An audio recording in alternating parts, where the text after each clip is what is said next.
Hello, future course participant in our Online Facilitation Masterclass starting in this year in September or August if you're taking our test run.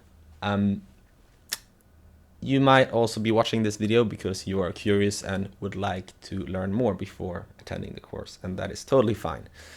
I'm Carl and I am the founder of Kids Hack Day and our community builder.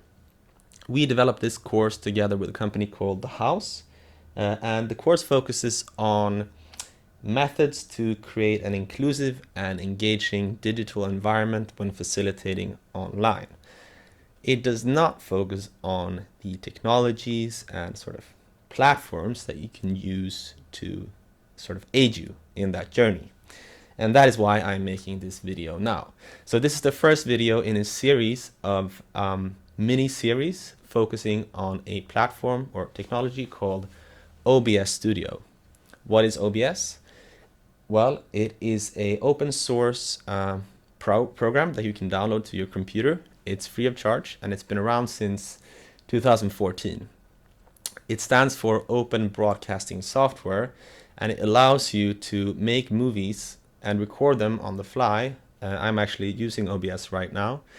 And in those movies, you can prepare split screens. Up here we have sort of a browser that you can interact with if you want to show how to download something or how to code something.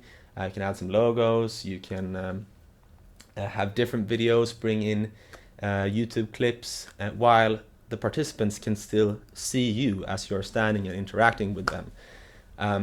It is very easy to use and very powerful. So I'm glad you made it to this video. The first video after this one is going to be about just showing how to download the program and how to use some basic functionalities. So before we end, I just want to also give a big shout out and thank you to Folklab, who is generous enough to allow me to use their studio. I'm standing in Folklab Fisksätra right now. Folklab is a civic organization focusing on empowering citizens using digital technology, such as 3D printing, laser cutting, etc. Great, I think that's about it. So see you in the next video. Ciao.